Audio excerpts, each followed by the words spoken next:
Alors, bonjour les animaux de la nature. Aujourd'hui, je vais vous présenter un naturaliste, mais pas un naturaliste comme les autres. Il prend les sons de la nature avec ses micros et aujourd'hui, il va passer devant mon micro pour vous parler de son métier. Bonjour Fernand Roussen. Bonjour Benoît. Est-ce que tu peux te présenter? Alors je suis Fernand Roussen et je pratique un métier très particulier qui est celui d'audio-naturaliste. Alors, est-ce que tu peux en parler plus précisément? Alors, le métier d'audio-naturaliste consiste à enregistrer tous les sons de la nature, quels qu'ils soient, c'est-à-dire les chants d'oiseaux, de mammifères, de batraciens, donc tous les animaux, mais aussi les sons de la nature autres, comme les paysages sauvages, mais aussi la glace, les volcans, le vent, la mer, etc. D'accord. Et donc, tu as travaillé 20 ans en tant que paysagiste. Et pourquoi as-tu décidé de faire ce métier-là, qui est pourtant pas beaucoup connu? Oui, je pourrais dire même que je suis un des pionniers dans ce domaine, à savoir il y a eu d'autres grands pionniers comme Jean Rocher, Claude Chapuis, mais donc je suis la génération d'après en fait. Alors je suis venu à enregistrer les sons de la nature pour approfondir mes connaissances sur les chants d'oiseaux. Et en fait, le jour où j'ai commencé à enregistrer les oiseaux, j'ai un grand monde qui s'est ouvert, celui de l'audio et celui du paysage sonore. Donc des oiseaux, je suis venu aux autres animaux et aux paysages et aux éléments naturels.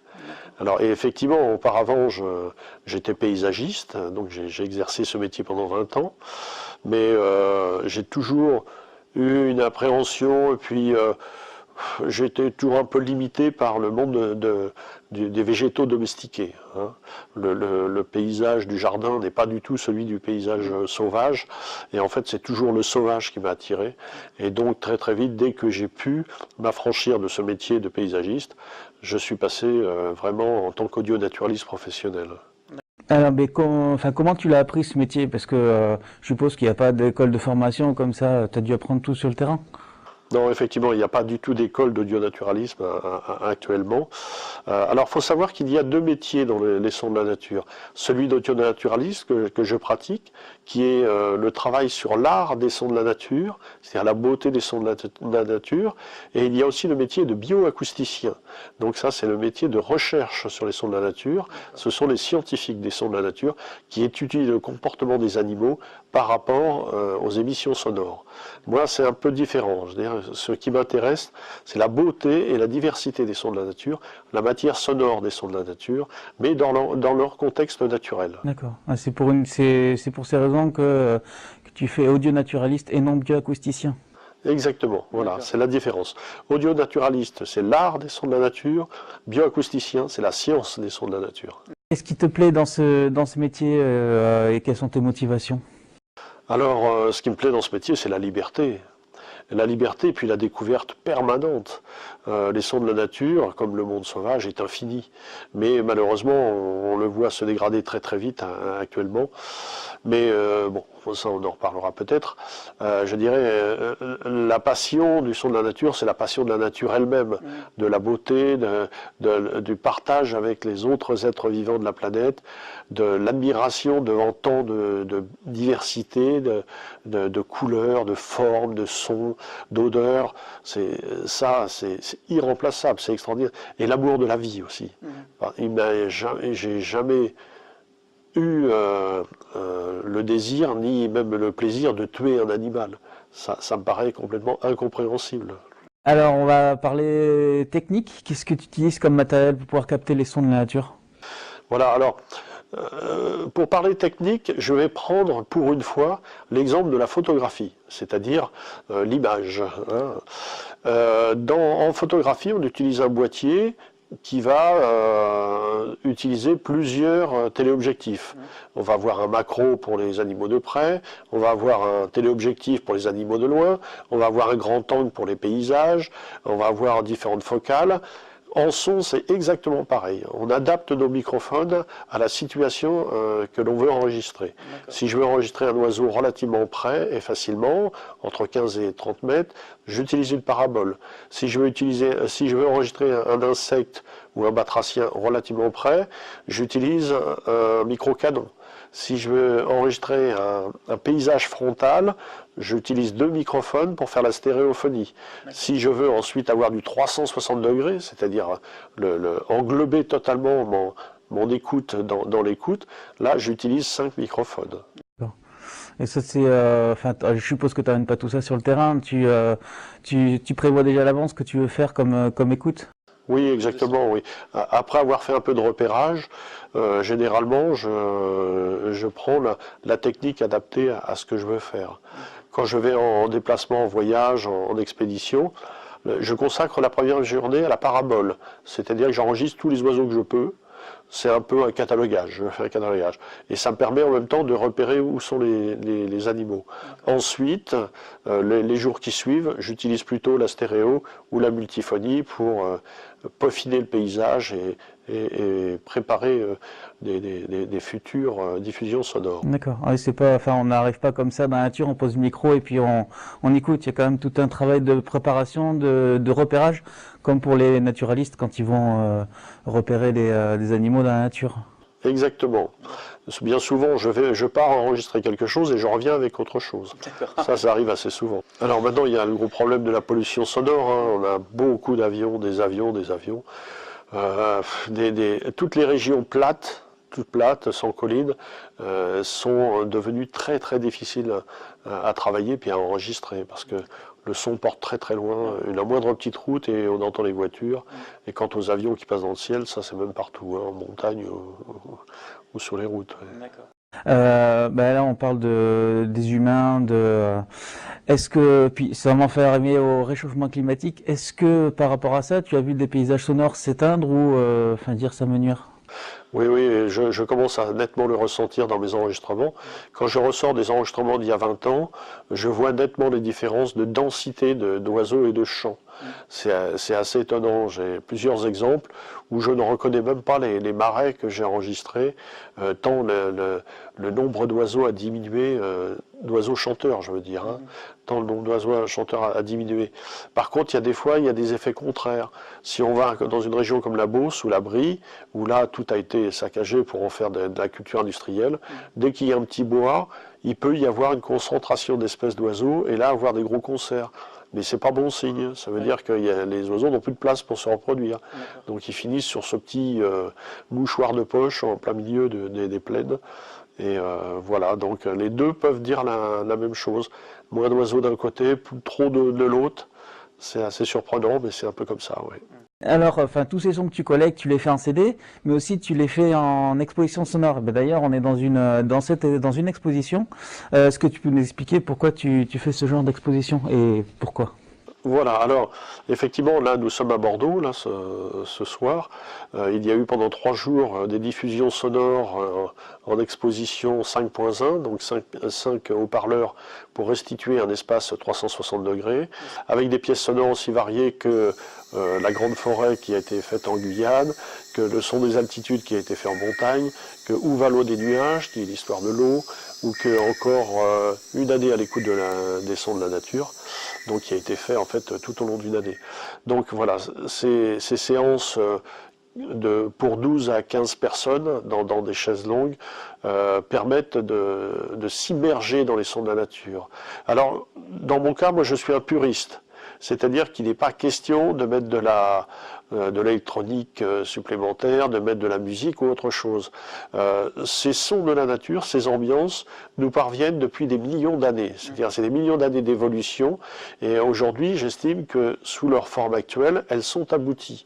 On n'a rien besoin d'y rajouter. Mais par contre, il faut les contempler, les écouter. Et c'est aussi ma façon de passer un message pour protéger la nature.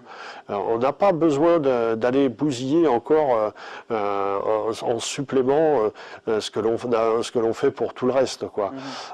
Bon, il existe encore quelques paysages sauvages préservés, des chants d'oiseaux. Écoutons-les pour ce qu'ils sont. Ils sont déjà merveilleux comme ça, ils sont totalement aboutis. Donc il faut, et mon message est là, et j'appuie là-dessus, il faut reprendre son écoute sauvage, son écoute instinctive. Il faut retrouver ça. Il ne faut pas à tout prix vouloir remettre tout un tas d'ingrédients humains dans ce monde.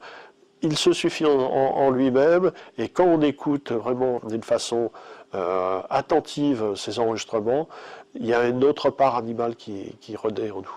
Bah d'ailleurs, en parlant de redécouvrir les sons, tu fais des stages justement pour apprendre aux gens à réécouter la nature.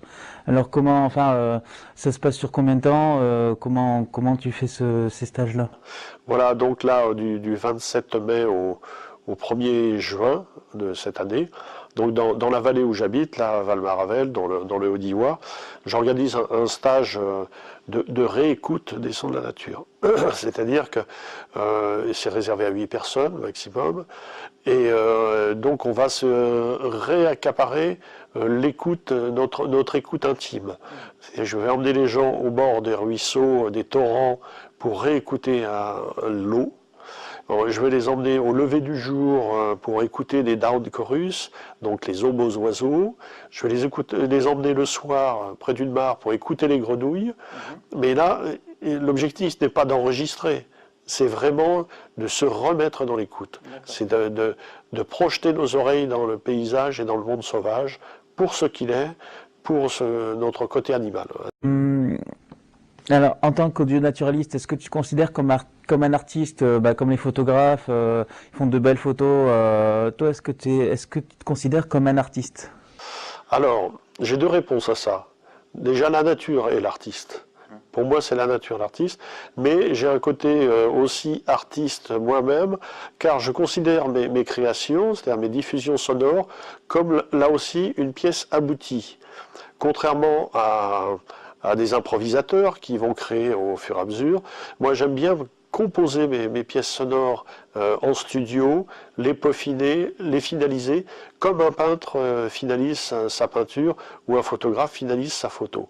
Voilà, je suis vraiment dans cet esprit-là, c'est-à-dire que ce que je donne à diffuser en exposition sonore est une finalité. Je n'ai pas envie de le changer derrière. Je n'ai pas envie de le bouger. Et je ne suis pas du tout un improvisateur. C'est-à-dire que je ne vais pas venir avec ma banque de sons et puis faire des concerts. Il y en a qui savent le faire très très bien, c'est merveilleux, c'est formidable. Je n'ai rien du tout contre ces gens-là, hein. Je les envie même de faire ça. Mais non, moi j'aime bien travailler tranquillement, doucement dans mon studio, faire mon montage et après proposer le final à l'auditeur. Alors tu as sorti il y a une semaine de ça ton dernier CD, Une année à l'écoute de la nature. Alors est-ce que c'est un accomplissement personnel et comment tu as réalisé ce CD? Alors chaque CD est un accomplissement personnel, hein. Je t'avoue que j'en ai fait 150 à peu près, réalisé 150. Chacun est une remise en cause ou un travail relativement abouti ou finalisé. Mais celui-là, bon, c'est vraiment un coup de cœur parce que donc il s'appelle Une année à l'écoute des sons de la nature, parce que ça fait 10 ans que j'habite le Haut-Diois, donc dans la Drôme. Et j'ai sélectionné vraiment tous les morceaux un peu exceptionnels, un peu étonnants, pour créer de ce montage qui dure 74 minutes, créer une année qui va de janvier à décembre, une année à l'écoute de ces paysages et de tous les animaux qui sont dans cette magnifique région. Alors mon seul regret, c'est de ne pas avoir pu enregistrer le loup. Voilà, c'est un challenge. Heureusement, il me reste encore quelques-uns là-bas. Oui. Mais donc, il n'y aura pas de loup. Par contre, il y a le castor, il y a le loir, il y a le cerf, il y a beaucoup d'oiseaux, beaucoup d'insectes, des batraciens. Enfin, il y a beaucoup de monde. Alors, pour terminer, est-ce que tu as un souvenir particulièrement marquant de toutes tes écoutes de la nature? Alors, ce qui m'a marqué le plus, je pense, c'est pas tellement les animaux. C'est aussi incroyable qu'on puisse le croire. On se dit, ah ouais, il va nous donner le nom d'un animal. Eh bien non, je ne vais pas donner du tout le nom d'un animal. Ce qui m'a marqué le plus, c'est les volcans. Les enregistrements au sommet d'un volcan. J'ai encore le souvenir au sommet de l'Etna, avoir passé plusieurs heures sur la bouche centrale, enfin tout en haut, où à chaque explosion, le sommet de l'Etna bougeait. Ah ouais. Donc c'était comme un tremblement de terre, et c'est une impression mais incroyable et et le son du volcan, donc ça explosait, mais dans de la poussière, dans les scories, ce qui faisait que ça faisait un son sourd, très sourd, à peine audible, et pourtant je voyais les gerbes de scories et de cendres qui montaient, et voilà, ça c'est une des grosses impressions. Après j'en ai eu des centaines et des centaines. Quand on met un hydrophone sous l'eau, l'année dernière en Guadeloupe, j'étais sur un bateau, il y avait une houle force 3, donc les petites vagues crétaient, on était mal à l'aise dans le bateau, je plonge mon hydrophone et en dessous il y avait une baleine qui chantait.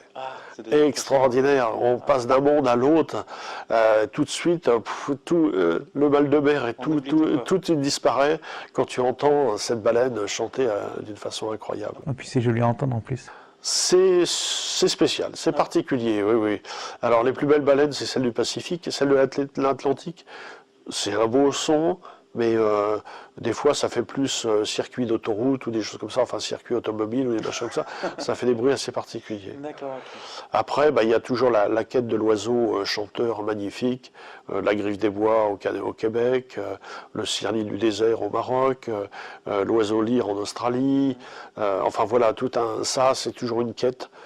Chacun de mes voyages est toujours dirigé vers la recherche du plus beau chanteur, de la plus belle ambiance. Mais tout ça, en fait, en me disant que peut-être que bientôt, ça ne sera plus que des souvenirs, mais ça sera inscrit sur une bande. D'où l'intérêt de faire les enregistrements pour les générations futures. Voilà, c'est le seul intérêt qui me désole un peu, parce que je préférerais que les générations futures aillent sur le terrain écouter à nouveau tous ces enregistrements. Donc toute cette sonothèque, là, les 40 000 enregistrements que j'ai réalisés, sont aujourd'hui déposés à la sonothèque du Muséum national d'histoire naturelle de Paris, qui me confie d'ailleurs quelques missions maintenant de collecte sonore, et la prochaine sera en Corse. Eh bien, tu as un dernier mot à dire pour clôturer cette interview ? C'est une rencontre très sympathique, Benoît. Je te connaissais pas aussi. Je te connaissais il y a quelques années où on s'était rencontrés dans le parc des Tuileries. Voilà, dans le parc des Tuileries. J'étais avec Guylain Le Saffre, donc un éminent ornithologue. Nous étions en train d'observer un pouillot véloce de Sibérie et tu nous as approchés tout curieux de savoir qu'est-ce qu'on faisait. Et là, on t'a indiqué qu'au-dessus de ta tête, il y avait un pouillot de Sibérie. Et je crois que c'est une de tes premières coches. Oui, voilà, parce que je commençais à peine l'ornithologie, donc par les corneilles, les tourterelles. Bon, je connaissais encore quelques oiseaux, mais le pouilleux aussi, de Sibérie, non, j'avais jamais entendu, jamais vu. Donc voilà. Oui, c'était ma première coche, on peut dire entre. Alors tu cochais le pouillot de Sibérie, Fernand de Roussen et Guylain Le Saffre à la même temps. Très belle journée. Voilà, je te souhaite une bonne continuation. Eh bien, merci. Et puis merci pour ton blog. Enfin non, ma chaîne. Pour ta chaîne YouTube, voilà, c'est ça. Oui. Eh bien, si vous voulez en savoir un peu plus sur le travail de Fernand de Roussen, je vous invite à aller sur son site naturophonia.jimdo.com. Je vous remercie et à bientôt.